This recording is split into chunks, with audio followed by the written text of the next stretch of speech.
Om.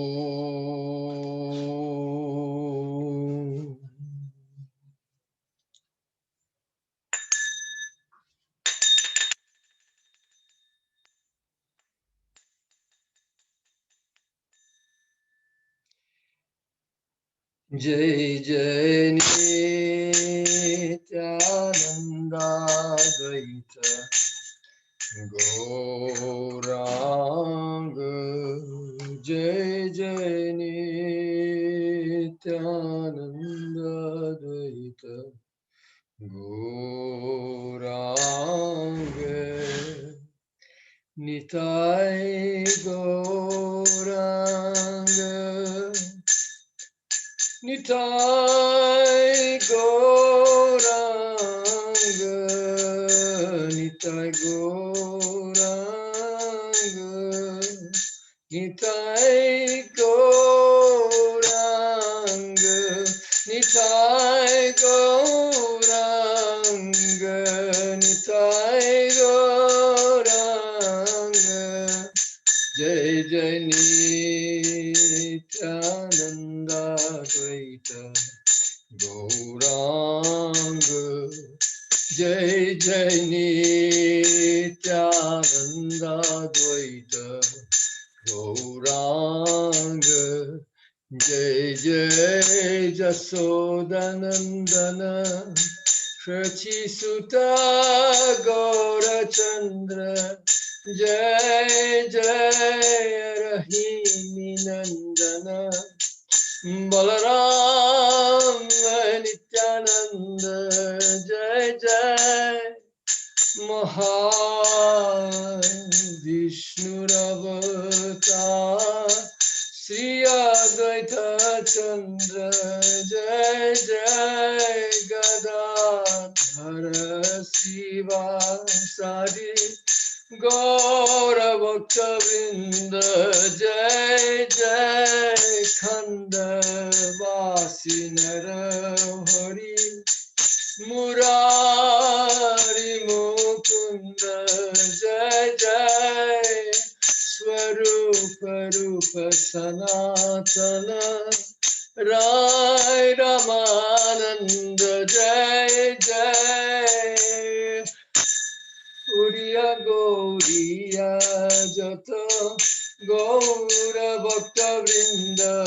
Jai Jai Hayachenar Hoben Jata Gaura Bhakta Vrinda. Toma Sabai Mili Koro Daya Ami Yatimanda Jano Akul prane gaite pari Anitai Goranga. Jeno janme janme gaite pari Anitai Goranga gai jeno Anitai Goranga janme janme Anitai Goranga akul prane Anitai Gauranga Bahutuli Anitai Gauranga Neche Neche Anitai Gauranga. Jai Jai Nityananda Dvaita Gauranga. Jai Jai Nityananda Dvaita Gauranga. Nitai Gauranga, Nitai Gauranga, Nitai Gauranga, Nitai Gauranga, Nitai Gauranga,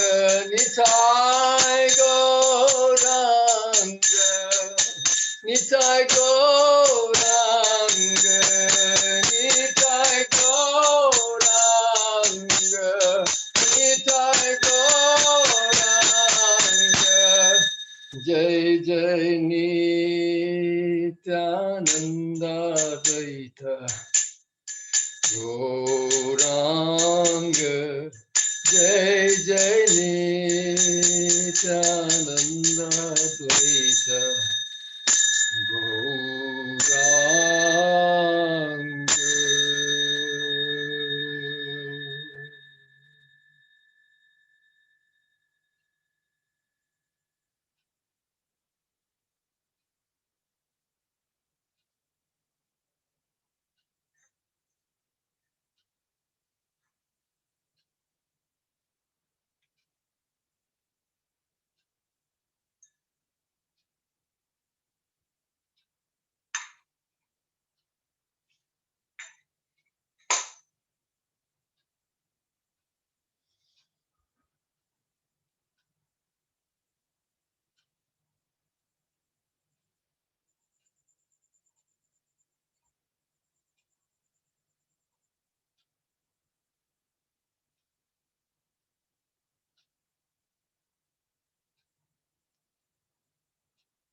Namasrashtham manumapi Shachi putramatra swarupam Rupam tasyagrajam Urupurim maturim Goshtavatim Radha Kundam Girivaram Aho Radhika Madhavasha Prapto Yasya Prasita Kripaya Shri Gurun Tanatosmi Shri Krishna Krishna Chaitanya Sasanatana Rupaka Gopala Raghunatapta Braja Ballabha Pahimam Yasya Brahmeti Sangyam Kvachidapi Nigame Yati Chinumatra Sattva Pyangsho Yasyangsha Kaiksvair Vibhavati Vashayan Eva Mayang Pumangscha Ekam Yasyaiva Rupam Vilasati Parama Vyomni Narayanakyam Sa Sri Krishno Vidhattam Swayamiha Bhagavan Premata Padabhajam Gora Shamarucho Jalabiramalaya Akshno Vilaso Savai Nrityanti Bhirashesha Madana Kala Vaidagya Digdhatmabhihi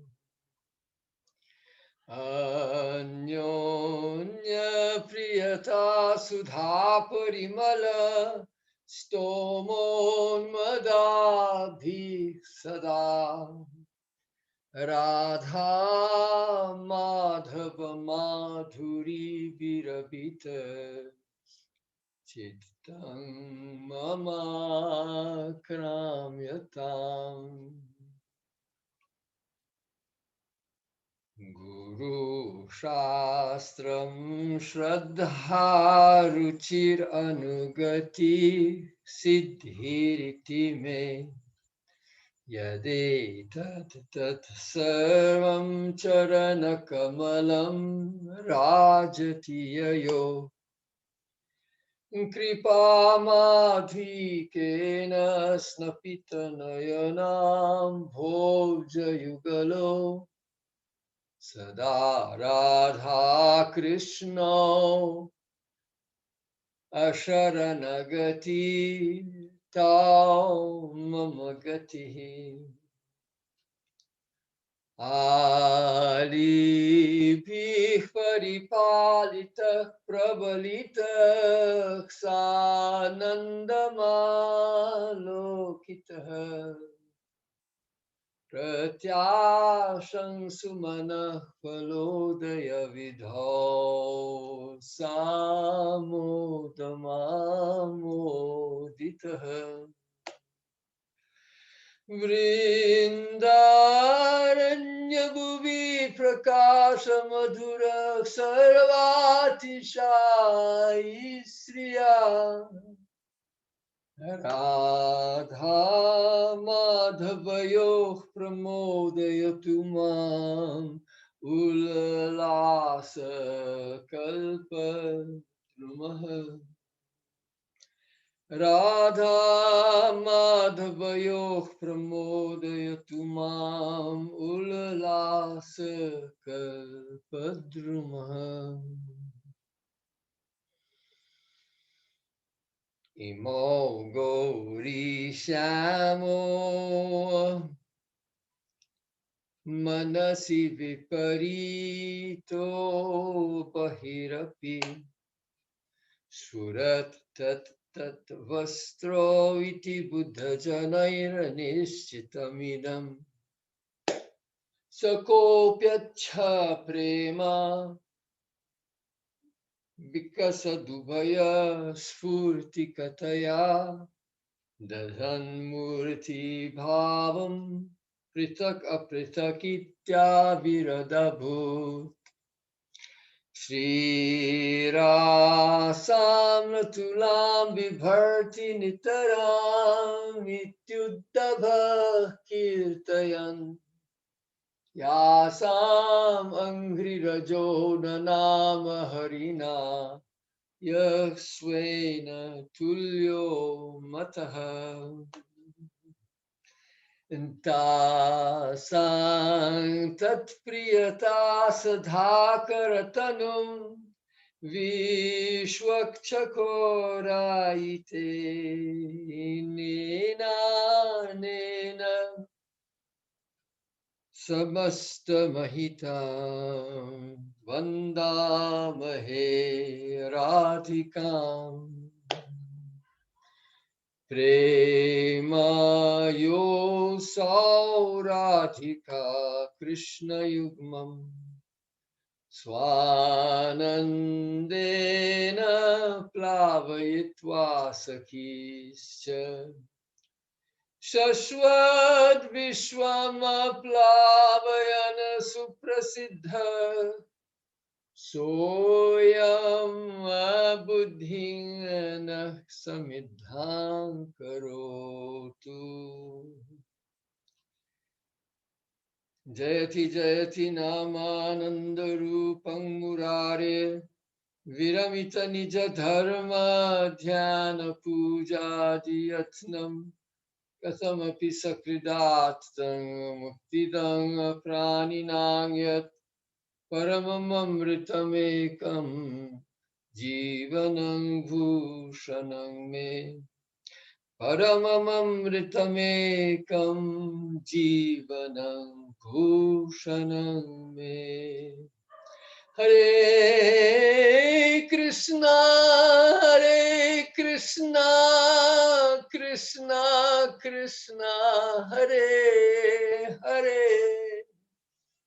Hare Rama, Hare Rama, Rama Rama, Hare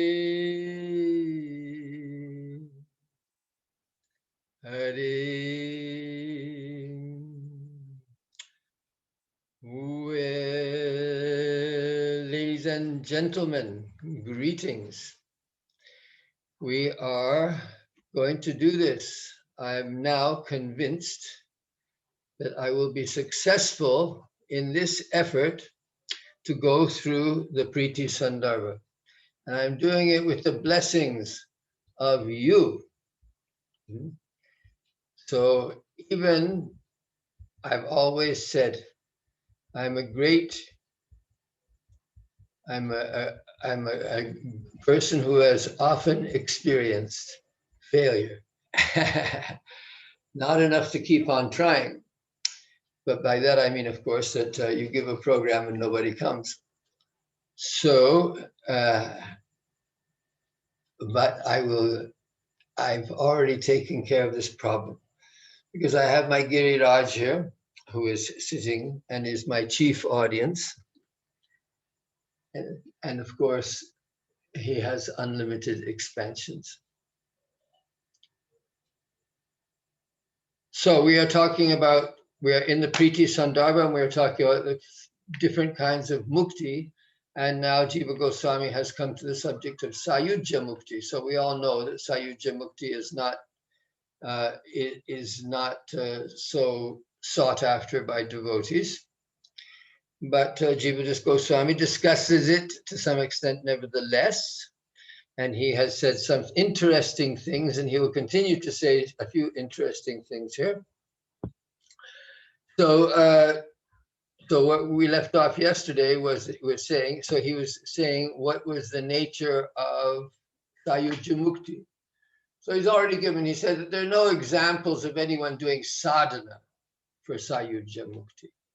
So there are no examples, let's say, of some Kardama Muni or somebody else going into the forest and saying, I want to merge into the light of Brahman. You might find that somewhere else, right? You might find that in another book, in the Adhyatma Ramayana or something. You might find a story like that. That he went into the mountains and meditated for 1,000,000 years, and then he saw divine light and merged into it and was liberated. But not in the Bhagavatam. We won't find such a story in the Bhagavatam. So that's obviously another proof that whatever the Bhagavatam might say in terms of its language, that ultimately it's always talking about the encounter with the personal God and relationship, the nature of relationship with a personal God, and the response to the devotee's love, the kind of relationship, the nature of the loving relationship between God and the devotee. These are the things that are uppermost in a devotee's desire to understand about the goal of life. Okay, so asya bhagavata lakshanananda nimagnata sfurtir eva pradhanam.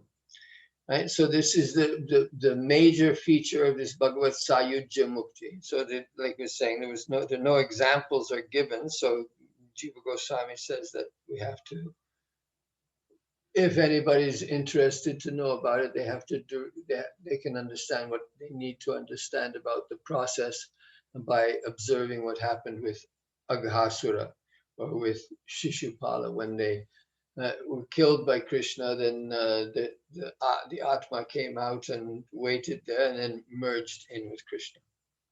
Right. So what happens after that? So what is going on with that Jivatma? So we've talked about Brahma Sayujya before. Now we're having Bhagavat Sayujya. So in Brahma Sayujya, Jiva Goswami said before that it was like a state of deep sleep. So like in a state of deep sleep, you have no awareness. So in the same way that the state of deep sleep, a permanent state of deep sleep, that's the liberation of Brahma.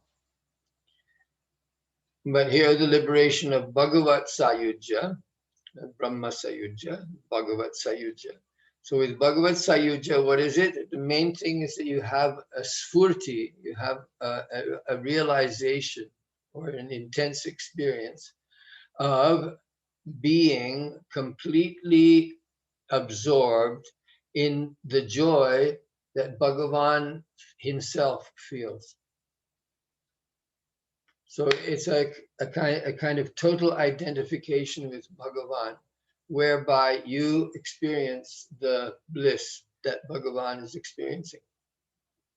So what is it like to experience being the omniscient, omnipotent being? Or in whatever particular way that's possible, because of course the Jiva Atma cannot completely understand in all respects. So that's why Jiva Goswami says, Tatra cha natu tam eva sarvam eva chanubhavati upagamyam sarvata tat praptir anabhyupagamna. It's not possible for a jiva to experience, even if Krishna were to desire it. Krishna could not instill in the atomic-sized jiva the power to experience the totality of his divine attributes or what it feels like to be him. It's just like you could only get the abhas of it. So you can experience, just like a piece of iron that's put into the fire, it experiences fireness, right? But it's not the fire. That's something separate. All right, intuitive feeling. So this is what he was saying. So So sometimes, so the first experience of the first characteristic of Bhagavat Sayujya was that it was absorption in the joy that Bhagavan feels in his own being. So, and then sometimes, Kvachid Ichhaya Tad Anugrahena Tadiya Tat Shakti Lesha Praptyaiva Yathayuktam Bahis Tad Datta Prakrita Tad Bhogo Chishta Lesham Eva Anubhavati Iti Eke. So I don't know why he's we don't have a reference, but who says this, who he's referring to, I don't know. But some people say, so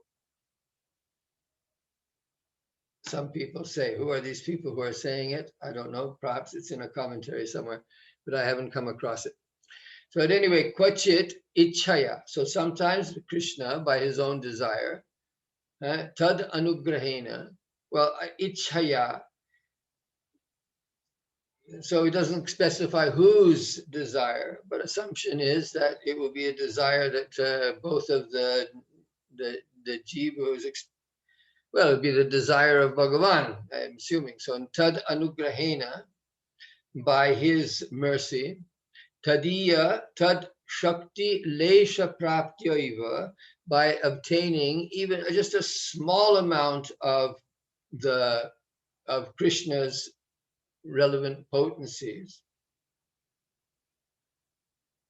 Yathayuktam, appropriately, bahis, externally, tad datta prakrita tad bhogo chishta lesham evanu bhavati. He experiences all of this as the remnant of his, a small particle of his remnants that come from his transcendental enjoyment. So it would appear that Jiva Goswami is saying here that even a Sayujya Mukta, that he's experiencing the oneness with Krishna, and even the occasional external expression of powers, like what you'd expect from a Shakti Avesh avatar, for instance. A Shakti Avesh avatar, sometimes he's sometimes actually there's an Avesh where Krishna-ness enters into him, right? This is the idea. So that's the difference. An Avesha avatar. So you can have Avesh, you have Shakti Avesh, but sometimes you have this Bhagavat Shakshat Avesh. So Krishna directly appears, he manifests and speaks through a devotee, something like that can happen. You could even say that in some respects, the Guru Tattva is also a kind of Avesh.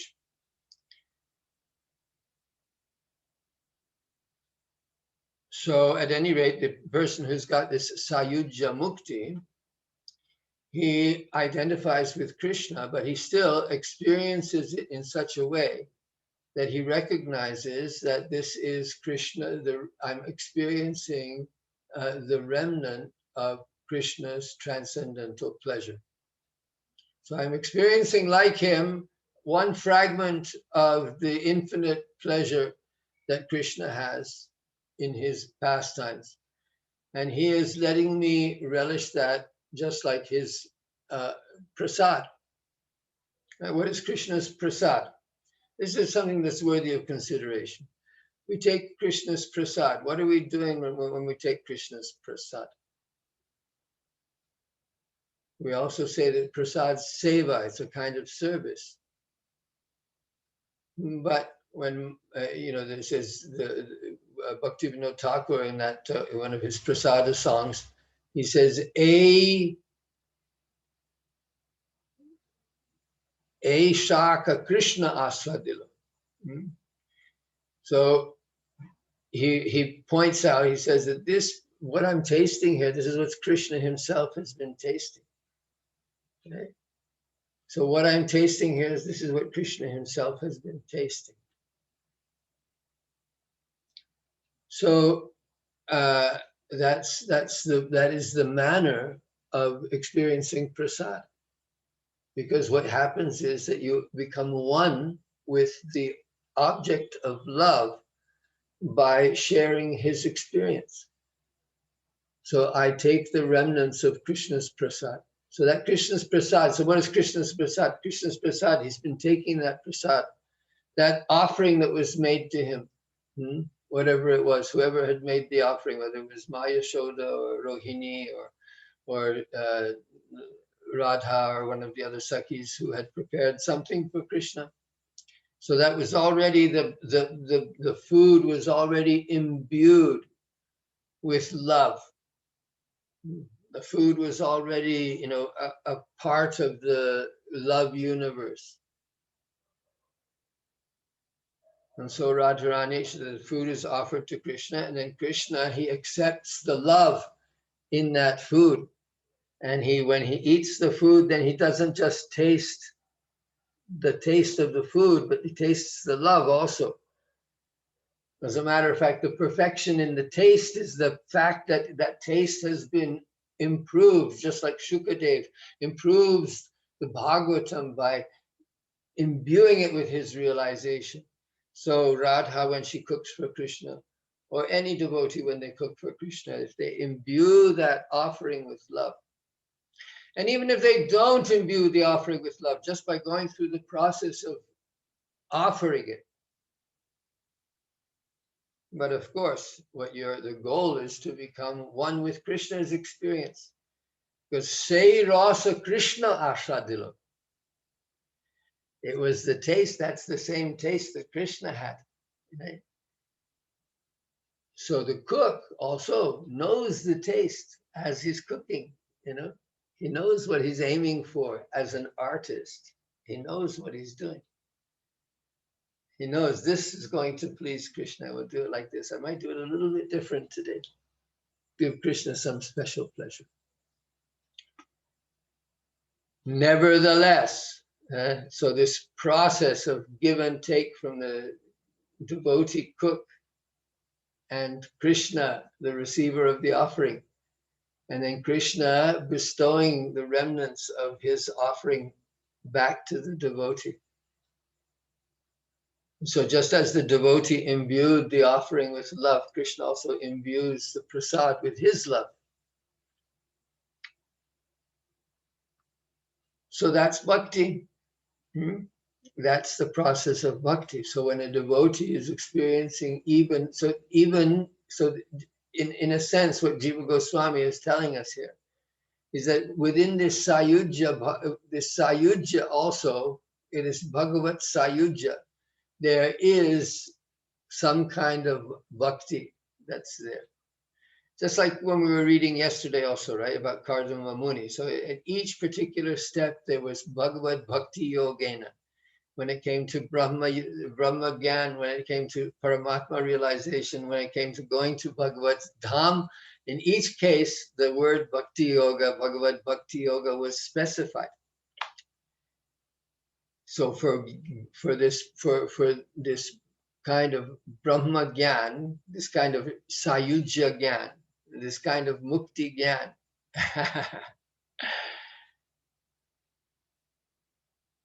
if there is an awareness, if there's an awareness of something being Krishna's grace, then that has to be bhakti. That's actually the beginning point. That's like the birthplace of bhakti. So to recognize that whatever I experience is all Krishna's grace.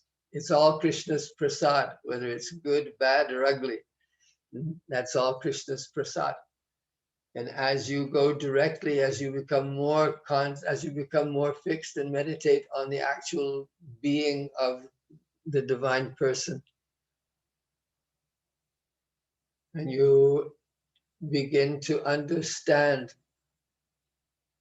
intuitively through your relationship. These are things that nobody else can give you. Guru can't give you this even. Guru can only point to the direction, but your love with Krishna, your love for God is your love for God.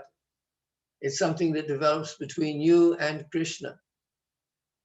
The Guru Dev is the go-between. The Guru is the Sakhi. But ultimately the Sakhi leaves leaves Radha and Krishna in the Kunj together. If you don't become an individual, then what the heck is that? Then that's Brahma Sayujya, right? Not becoming an individual is Brahma Sayujya. I have much more to say on this matter, but we will see whether it comes out now or later.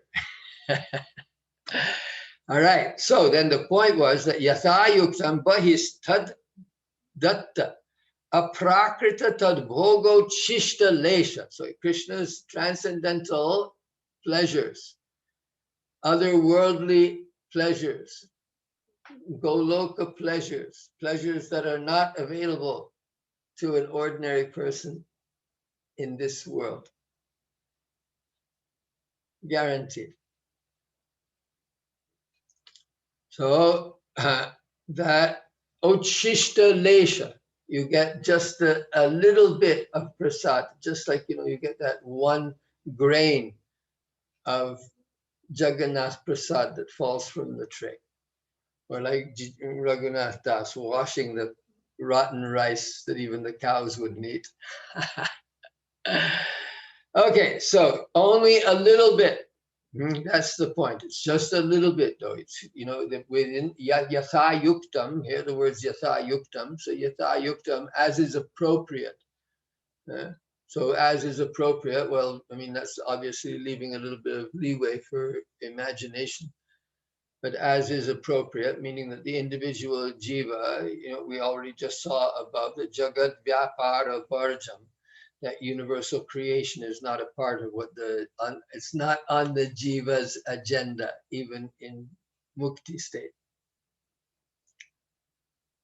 So that is what so this is, some people have this opinion that it's like that. So I don't know whether jiva is approving for that, but he says that tatracha, so even there, so he's going, so if we accept that, so whether, some people say this, whether or not we accept that, he cannot experience, we should not think that, you should not deduce, we should not infer that the devotee can experience all of it,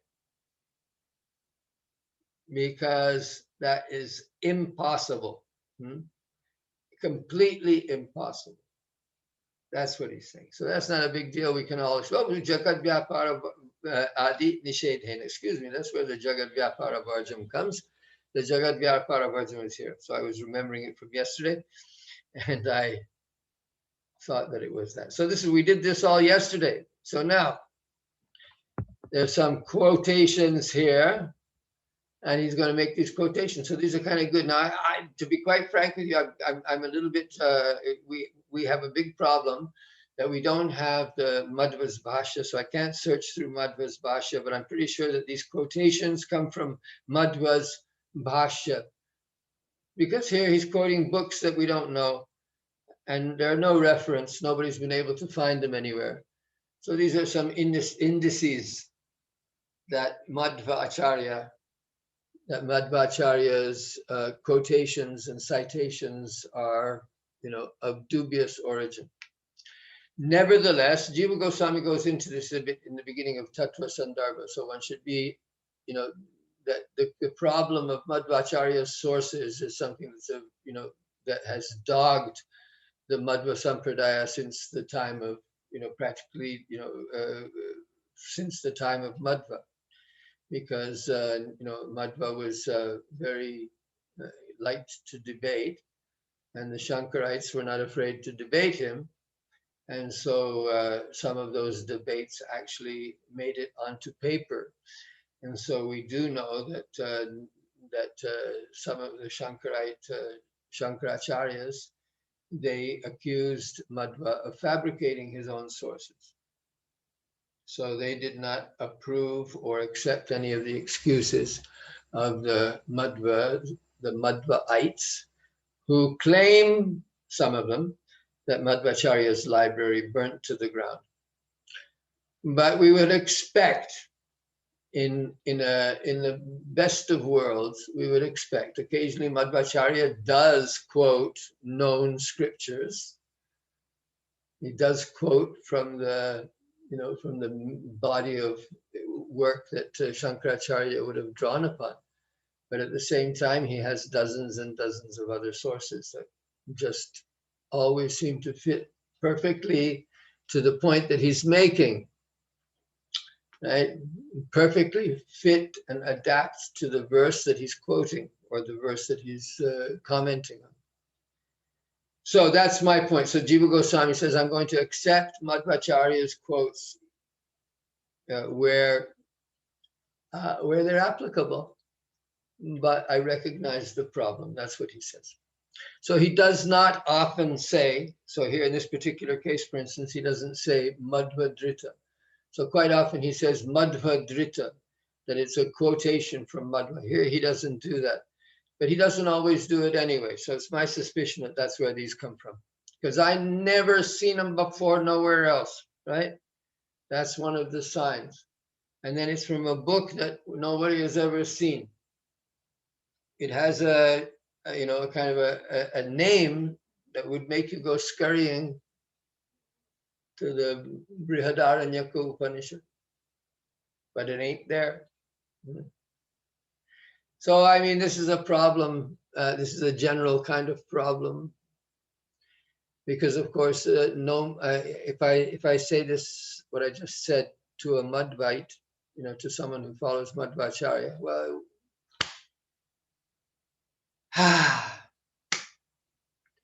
Kim karomyaham. What can you do? You see something in front of your face and you have to declare it. And that's not always easy in a world where one of the rules is don't tread on any toes.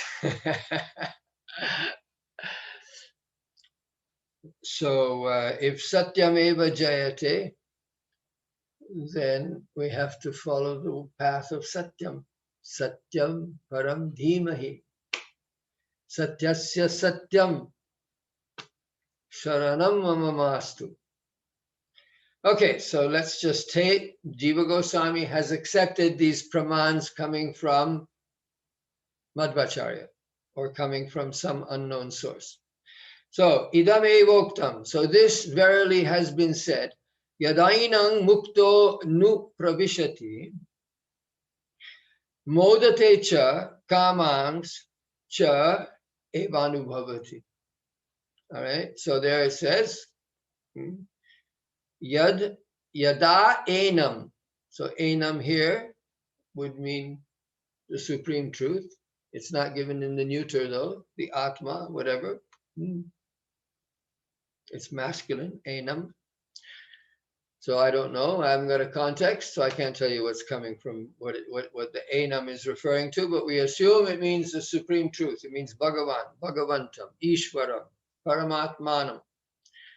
So when the liberated soul enters into him, modatecha, he enjoys, and he experiences kamangs, he experiences the fulfillment of his desires, or he experiences desires. He experiences the fulfillment of desires. All right. So there are other verses actually in Brihadaranyaka Upanishad there which do say similar things, but this is not from there. So he says this is from the Brihat Shruti. And here's another one. Brahma abhisampadya, Brahmana pashyati, Brahmana srunoti. So Brahma abhisampadya, so having attained Brahma, he then sees by virtue of Brahma, and he hears by virtue of Brahma, or he by means of Brahma. So this is where we say this also as devotees, no? That when you are in divine consciousness, when you are in the consciousness of pure bhakti, right? At that time, everything is surrendered to Krishna. Everything has become Krishnamoy. So then Brahmana Pashyati, Brahmana Sranoti. When you have attained Brahman, when you become one with Brahman, then all your senses and your mind and everything else are Brahmamoy. So therefore it is through Brahma, it is through that universal spirit that you experience everything. Because you have become one with that universal spirit.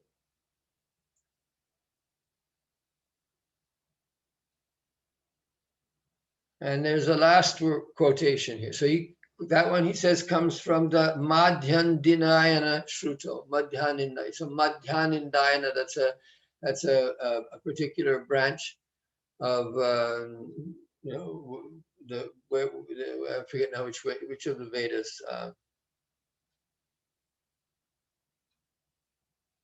Is Brihadaranyaka is Rig Veda? I forget now. Rig Sama Yaju. So Atharva is all the rest. But I forget which one. The Chandogya and the Brihadaranyaka belong to different branches. Anyhow, Madhyandinayana is a sub-branch of the school in which the Brihadaranyaka appears. So it's related to one of the particular Vedas. It's a sub-branch thereof. But at any rate, so this is good. This sounds very much like Brihadaranyaka, but it's not there. So Brahma Visampadya, Brahmana Pashyati, Brahmana Sranoti. I'm not going to go into a big discussion. You could go into discussion because we have that idea is there in the Upanishads already.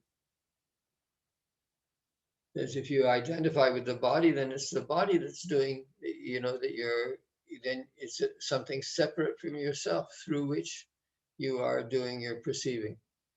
But when you're doing your perceiving as Brahma, then there's no distinction between you and the experience. Because the experience, and the experiencer are all Brahman. Brahmana, Brahmahavya, Brahmagno, Brahmanahutam, Brahmaiva tena gantavyam, Brahma karma samadhina. There's even in the beginning of Bhagavad Gita, it's the sadhana. Brahmarpanam, Brahmahavya, Brahmagno, Brahmanahutam, Brahmaiva tena gantavyam, Brahma karma samadhina. All the different aspects of the sacrificial act are Brahma. So you have to be, if you're conscious that every act of your sadhana is directly that tat that you are trying to realize. You have to follow your own path. No, this is the thing. You have to understand. You're taking up a particular path. You're a 20-year-old man or a 19-year-old man and you're thinking of taking a spiritual path. Well, nowadays the other thing is to be a dilettante, no? You take a little bit here, a little bit there, a little bit there. Everybody is a do-it-yourselfer, right? This is in the age of the individual, in this age of liberty and individualism. Everything is a question of individual choice. And so religion, why shouldn't religion also be a question of individual choice? And in a sense, I'm very, very much aware that it is impossible not to be an individual. So if you don't surrender to your individuality, then you're not being true to yourself. And how can you attain the Atma if you're not true to yourself?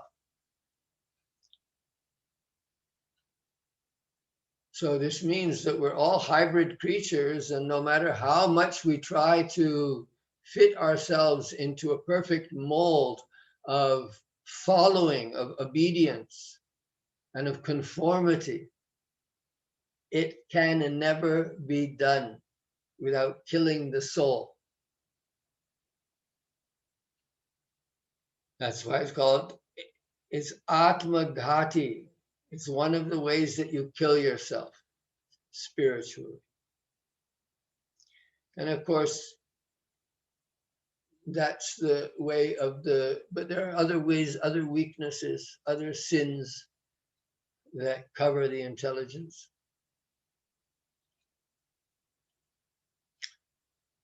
So then the third one, the third quotation, he doesn't give a source.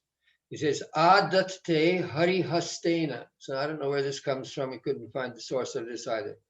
So Adatte harihastena. So this sounds like it might be something that's said about a Brahmin. Adatte means he takes, okay? And harihastena, by the hand of Hari.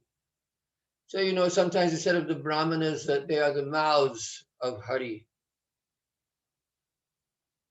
And this analogy, you know, the Purusha Sukta, the analogy of the different varnas pertaining to different parts of the Purusha's body. These things have been stated. So here, you know, the Brahmins would say that they accept gifts, but when they do so, their actual function, because of their being Brahmanas, their actual role in society is to take the role, to play the role of Hari's representative. So they don't take it with their own hand, they take it with Hari's hand. So when a person becomes a guru, this is also the consciousness that he has to have. If he doesn't have that consciousness, then everything goes to hell.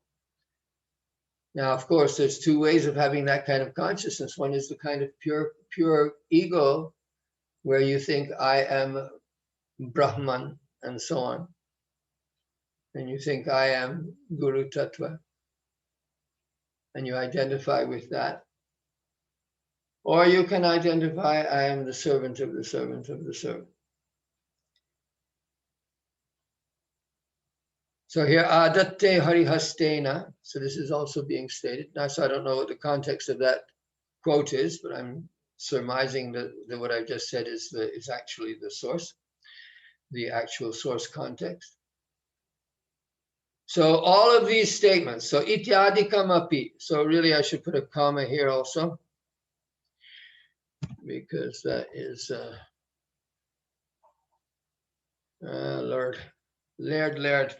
All right, so then ityadikam api tat shakti lesha prapti adi abhiprayena eva uktam.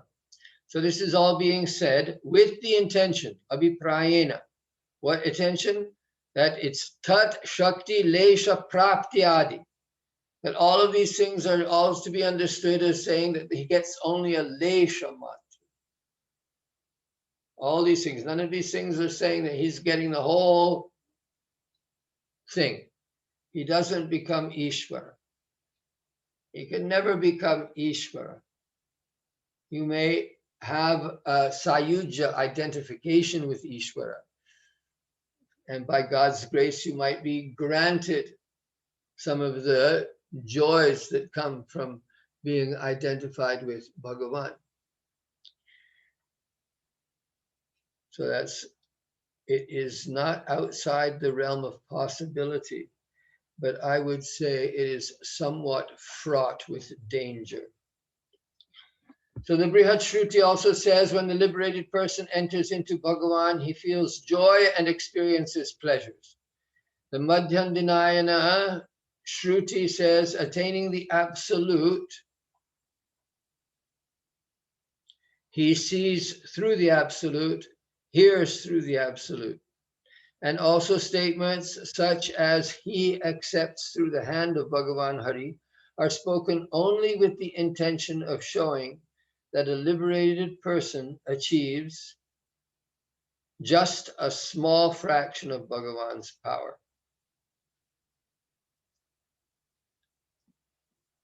So Kvachid Ichhaya Lilartham Bahirapi Nishkasayati Parshadatvena Cha Samyojayati. So now here's another thing that he's picking up from the Bhagavatam stories. See what Jiva Goswami is doing is building a philosophy on the basis of the Bhagavatam. So he's taking into account everything that's stated in the Bhagavatam and trying to put it in its proper place. So now he's talking about Sayujya Mukti, and so we have the example of Shishupala and so on. So he says, Kvachid Ichhaya. So here he uses the word Ichhaya again. So it's Bhagavan's Ichha. So sometimes by his own desire. Leelartham, for the sake of Leela, Bahirapi Nishkarsayati. He extracts them from his own body, right? He separates them, so you can see now. So how this is going, right? We've already established that in Sayujya there's also an element of bhakti, and that element of bhakti can come quite great through an understanding of the concept of prasada. So now he says that, so now Krishna can have greater mercy on them than they themselves know. So what does he do? Nishkasayati, he extracts them. Bahirapi nishkasya, lilartham, for the sake of the lila. And parshata tvena cha sangyojayati, and he engages them as his associates. Yatha Shishupala but danta vakrau labda sayujau api punahah parshadatam prapto. So Jaya and Vijaya story comes up again. So that Shishupala and Dantavakra, they were the last two demons that were killed, right? The last of Jaya and Vijaya's incarnations, Shishupala and Dantavakra. I always find it a little bit of a downturn, you know. I mean, after all, Rama had to deal with Ravana and Kumbhakarna, who were, you know, really pretty heavy demons. And then the next one, right? Then you have Hiranyakashipu and Hiranyaksha. So those two are pretty heavy demons also.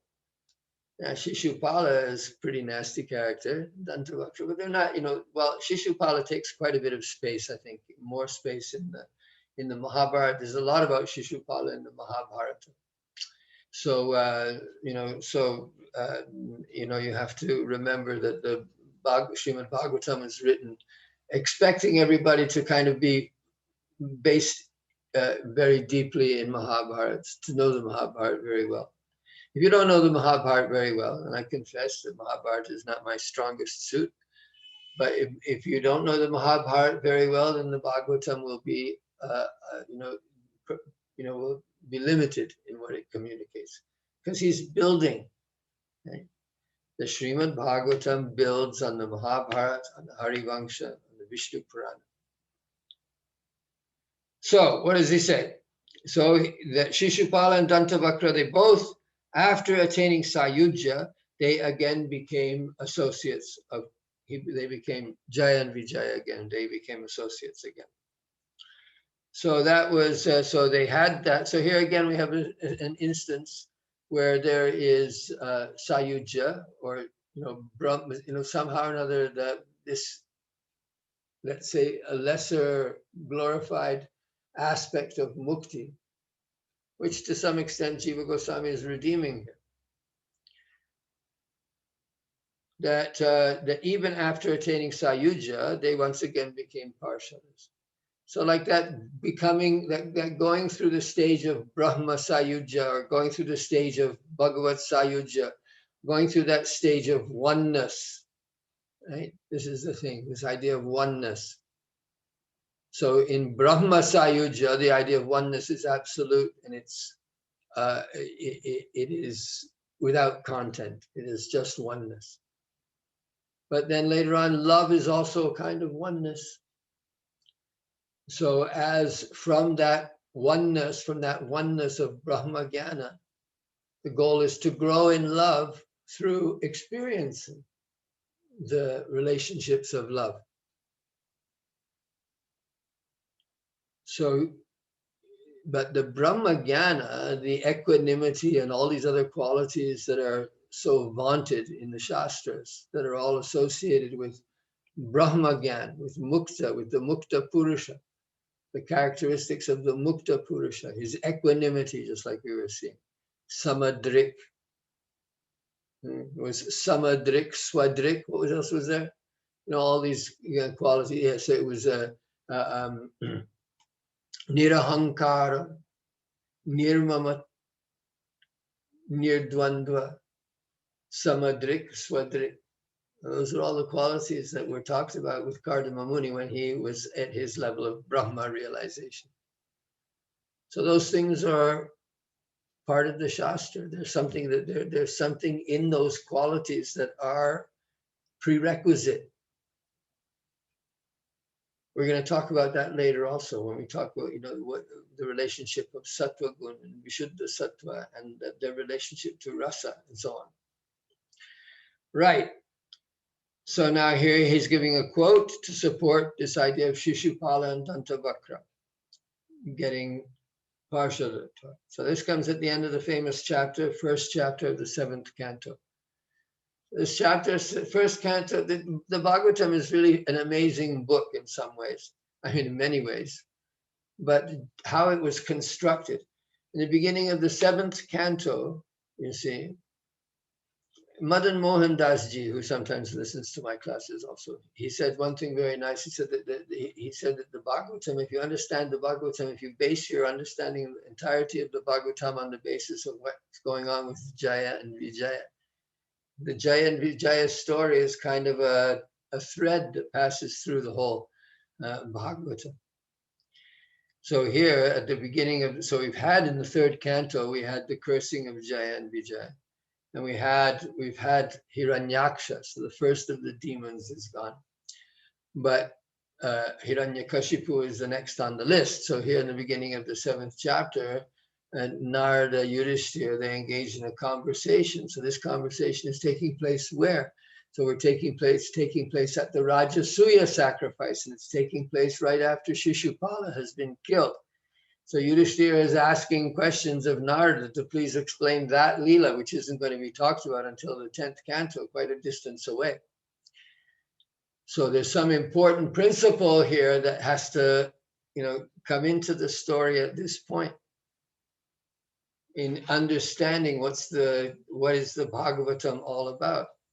So this first chapter of the 7th canto is a very important Siddhanta chapter. And it explains a lot about bhakti. And so it's also connected to the story of Jaya and Vijaya. So Vairānubandha Tivrena Dhyanena Chuta Satmatam Nito Punar Hareh Parshvam Jagmatur Vishnu Parshadao.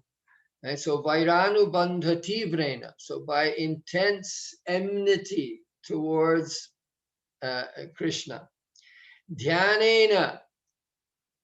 So they had concentrations. They were in samadhi state. They were thinking only of Krishna. Achyuta Satmatam. They became one with Achyuta. They attained oneness. Atmatam, Satmatam, Sa-Atmatam, Satmatam. They attained oneness of self with Bhagavan, with Achyuta. So they were then taken, Punar Hareh Parshvam, they were taken to Hari's side, right? They were taken to Hari, and they went there as Vishnu's associates, as Vishnu Parshada. So this was stated by Narada there in that chapter. So there's a lot in that chapter. And that chapter is frequently cited because yes, it's telling us about Jaya and Vijaya, but it's also telling us about the gopis. It's also telling us about Raganuga Bhakti. So if we want to understand about these verses, if we want to understand what's going on in the first chapter of the 7th canto, really the place to look is in is in Bhakti Sandarbha, excuse me. Because Jiva Goswami uses these verses to explain about Raganuga Bhakti. What's the process? What is meant by Raganuga Bhakti? So Raganuga Bhakti is to be overpowered by a particular emotion and to be guided in that the emotion guides one rather than the intellect or the characteristics of obedience and following. So here it says, sometimes by his own will and for the sake of his pastimes, Bhagavan extracts the Sayujya Muktas from his body and makes them his associates. For example, Shishupala and Dantavakra, although they attained Sayujya, were again given the position of his associates. This is known from Narada's statement about them. At first, this is a quote, Vairanu bandhati prena dhyanena chuta satmatam nito punarhare parshvam jagmatur Vishnu parshadau. At first, they were merged in Krishna through contemplation, intensified by enmity. But later, they again returned to the proximity of Vishnu as his attendants. Good translation. Commentary. This is, let's read what Babaji says here. Sri Jiva Goswami remarks that of the 5 types of mukti, there are no clear examples of Sayujya in Srimad Bhagavatam because it is not approved therein. This is so because in Sayujya, there is no scope for service, and thus it is to be taken as a type of selfishness. In the very beginning of the book, Vyasadeva proclaimed that this book kicks away all deceptive mentality. There, I've not done my good job of editing here. This is so because in the very beginning of the Bhagavatam,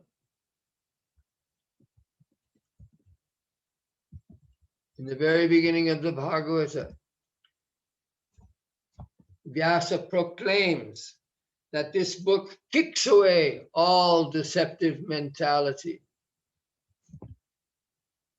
which includes Sayujya. As a result, Vaishnavas do not desire any type of mukti independent of service. The Bhagavata Purana does not approve of Sayujya because in it, the very basis for service, identity as a servant, does not exist. However, it does give some examples of it indirectly, as in the story of Aghasura. So that's why he's drawing on the example of Aghasura to say that, this other kind of liberation, the liberation of becoming a parshad, becoming an associate, becoming an attendant, follows after that. So Aghasura was a friend of Kamsa's, sent by him to kill Krishna. He came to Vraja and lay down there in the form of a gigantic python, his mouth gaping open in wait for him. When Krishna and his friends came to the forest, the cowherd boys mistook his open mouth for a big cave, and out of curiosity they entered it. Aghasura waited for Krishna to also go in before closing his mouth, hoping to suffocate and swallow them all. The all-knowing Krishna saw through Aghasura's plan, so when the demon closed his mouth, Krishna expanded his body and thus choked him to death. Aghasura's Atma came out of his body and waited in the sky above until Krishna came out. When he did, it entered into him. This is an example of Bhagavat Sayujya. Another similar example is that of Shishupala. Earlier, Jiva Goswami informed us that Brahma Sayujya is like a deep sleep without any clear self-awareness. In Bhagavat Sayujya, however, there is some self-awareness. One relishes some of the bliss of the Swarup of Bhagavan. This kind of liberated soul has no experience of the majesty or sweetness of Bhagavan, nor about his abode, association, and pastimes. It is only internal or intuitive. He has no senses to relish sense objects, unlike the associates of Bhagavan. This bliss is certainly much inferior to that experienced in serving the Lord. Swarupa Shakti Ananda is superior to Swarupananda. Moreover, a person in Sayujya does not relish the complete bliss of Bhagavan's Swarup. Sometimes, however, Bhagavan may allow him to relish some of his bliss in external objects.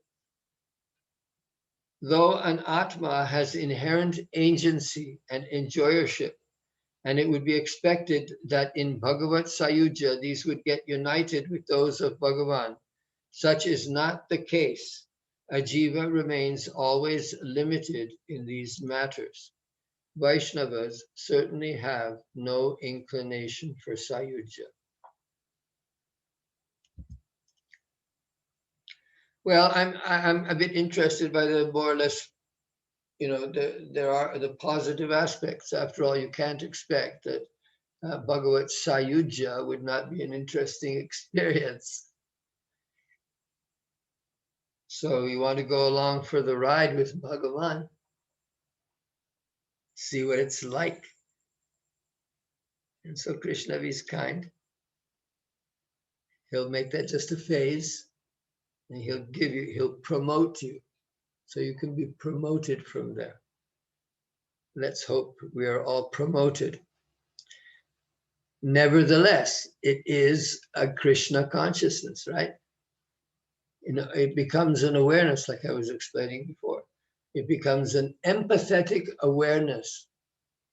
Your sense of identity with the object of love is necessary to the act of love. So therefore, this sense of identity with the object of love, this is the basis of the other kinds of love. So now you may pass ahead and have that empathy naturally, like the way the gopis do. Or, as is more likely for a person who's a sadhaka bhakta, you have to try to understand what this Brahma Sayujya and this Bhagavat Sayujya, what they actually mean in terms of Brahmeti, Bhagavaniti, Shabdyati. In terms of understanding the divine being as having those three aspects of Brahma, Paramatma, and Bhagavan. All right, so let's move on now here to the 15.3. We have a few more minutes here. I'll go on with 15.3. So this is what I've still been talking about. So now this is, I was speaking from memory before. And now here we will find, this is a short section. So, Tatra Esham Talokyadinam Anavachinna Bhagavat Prapti Rupataya Tat Sakshatkara Visheshatvena Brahma Kaivalyat Adikyam Prachina Vachanaih Sutaram Eva Siddham. So now Esham, these four kinds of mukti, what? Salokya, Sashti, Samipya, Sarupya. Right, so the four kinds of mukti other than Sayujya, but he doesn't say, I don't know, he doesn't separate Sayujya here, so let's include Sayujya. So Tatresham Salokyadinam, right? Usually we would say Salokyadinam, we mean four, because we're always excluding Sayujya. But here actually Jiva Goswami has not excluded Sayujya. He's included it within the family of Bhakti muktis, muktis that are related to bhakti. He doesn't entirely exclude it, although there's a limitation. But if you relish the experience of identity with Bhagavan as prasad, well, then you're engaging in bhakti.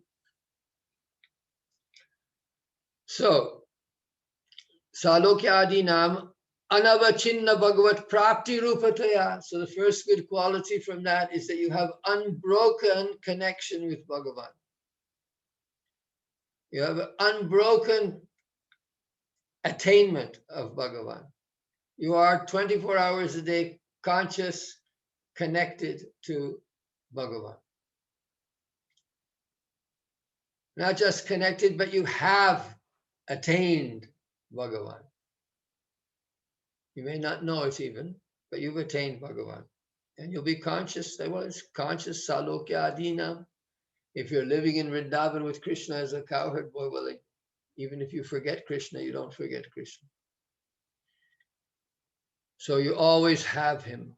So tat sakshatkara visheshatvena, and there's a special kind of direct encounter with Krishna, a personal encounter with Krishna that is possible when you have these kinds of mukti. Brahma kaivalyad adikyam. So it's greater than this Brahma kaivalya. Right? So here we're separating Bhagavat Sayujya from Brahma Sayujya. So Brahma kaivalya means Brahma Sayujya. So Brahma kaivalyad adikyam prachina vachanai. So by the statements, by ancient statements, by statements of authoritative people, sutaram eva siddham. So it can be established even more so, even better. All right, so it can be established through scriptural pramanas that these 5 kinds of mukti are all greater than Brahma Sayujya or Brahma Kaivalya because they offer the opportunity for permanent association, permanent experience of of Bhagavan, and also offer the opportunity to experience him directly. So because they're connected to Bhagavan, that's the main point. Right? The point is that Bhagavan is a greater joy than Brahma Sayujya. So all of these kinds of mukti offer that opportunity. Ataeva krama muktivat krama bhagavat praptao brahma praptyanantara bhavitvam api kvachit sruyate. So here now this is exactly what I was saying before, that therefore, just like with krama mukti, so with krama mukti there are levels that one goes through. So in the same way here, there's also a krama bhagavat prapti. So this was mentioned in earlier anuchets here. So krama bhagavat prapti, so there's a krama bhagavat prapti also, just like there's a krama mukti. So now what is that? So Brahma prapti anantaram. So after attaining Brahma, one attains Bhagavan. So a Bhagavat prapti comes after Brahma prapti. So yata srimato ajamilasya siddhi prapto. So this is told in the story of Ajamil. So how did that go? Let's read the verses. Sa tasmin deva sadana asino yogamastitah pratyahritendriya gramo yuyoja mana atmani tato gunebhya atmanam viyujyatma samadhina yuyuje bhagavad dhamni brahmanya nubhavatmani yarhyuparatadistasmin adrakshit purushan purah upalabdhan prag bhavande shirasadvijah hitva kalevaram tirtham gangayam darshanad anu sadyah swarupam jagrihe bhagavat parshvavartinam sakam vihaya sa vipro mahapurusha kinkarai haimam vimanamahruhya yayo yatra sriya patihi spashtam. So the meaning is clear. How do we do it? Sa ajamil tasmin deva sadane, in that abode of the Lord. This is Haridwar. Asina, sat down, yoga mastita, fixed in yoga. So this is after, he's been released from the Yamadutas, and so now he's changed his life completely. But he's gone and he's doing some sadhana in Rishikesh, in Haridwar. So pratyahritendriya gramo yuyoja mana atmani. So he withdrew his senses. So here you see yoga language, pratyahara. So he withdrew his senses from the sense objects, and yuyoja mana atmani, and he engaged the mind in the self. So engaged in the inner practices of yoga. Tato gunebhya atmanam viyujya. So then he separated the self from the qualities of material nature, from the gunas. Atma samadhina, through the process of atma samadhi. So you see he's using yoga language, samadhi again. So through atma samadhi, he separated his self, the atma, from the qualities of material nature, which is the point of yoga, right? Viyoga. When they talk about yoga, they say that viyoga is the point of yoga. Viyoga means separation.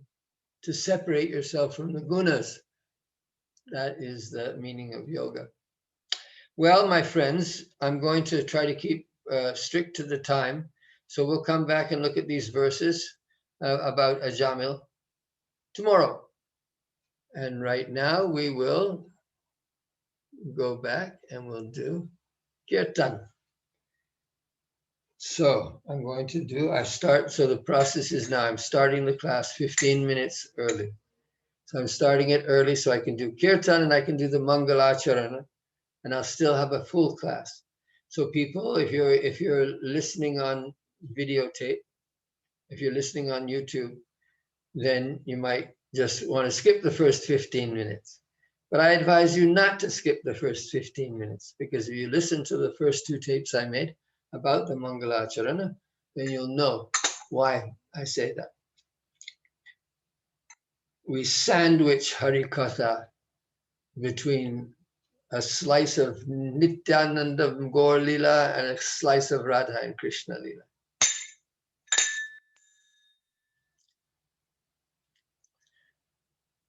Jai Jai Radhe Krishna Govinda. Jai Jai Radhe Krishna Govinda. Radhe Govinda, Radhe Govinda, Radhe Govinda, Radhe Govinda,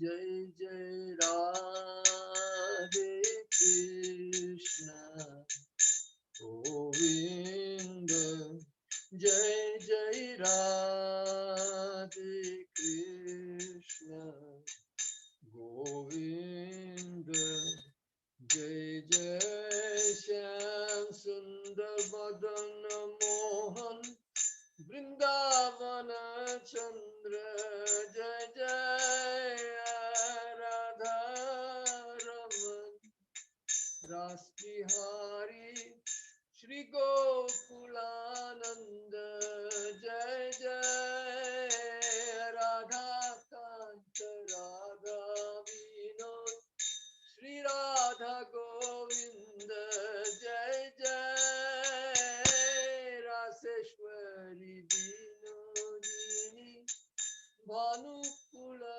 Chandra, Jai Jai Lalita Vishakha Adi Jata Saki Vrinda, Jai Jai Sirupa Manjari Adi Manjari Ananga, Jai Jai Purnamasi Kundalata Jaya Vira Vrinda Tomra Kripa Kori Jayo He Jugal Charana Ravinda Deho Jugal Charana Ravinda Deho Jugal Charana Ravinda Deho Jugal Charana Ravinda Jai Jai Radhe Krishna Govinda, Jai Jai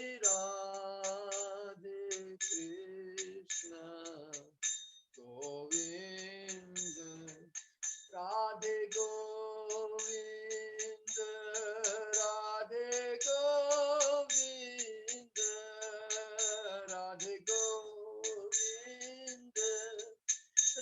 Radhe Govinda, Radhe Govinda, Radhe Govinda. Jai Jai Radhe Krishna Govinda, Jai Jai Radhe Krishna Govinda, Radhe Govinda, Radhe Govinda, Radhe Govinda, Radhe Govinda.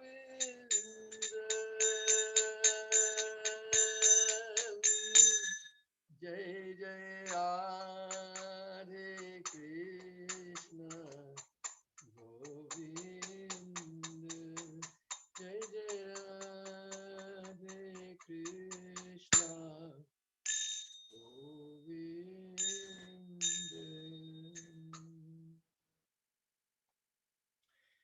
Jai Jai Sri Sri Gurudev Ki Jai. Jai Jai Ananta Koti Vaishnava Vrinda Ki Jai. Jai Sri Krishna Chaitanya Prabhu Nityananda Sri Advaita Gadadhar Sivasadi Gaur Bhakta Vrinda Ki Jai. Jai Sri Rupa Sanatana Bhatta Raghunath Sri Jiva Gopal Bhatta Das Raghunath Shar Goswami Prabhu Ki Jai. Jai Jai Sri Vrindavan Dham Ki Jai. Jai Jai Jamuna Mai Ki Jai. Jai Jai Gomata Ki Jai. Jai Sri Jiva Goswami Prabhupada Ki Jai. Jai Jai Sat Sandarbha Ki Jai. Jai Jai Priti Sandarbha Ki Jai. Jai Jai Sri Sri Harinam Sankirtan Ki Jai. Nitai Gaur Premananda Hari Hari Bol. Jai Jai Sri Radhe. Jai Jai Sri Radhe Shyam.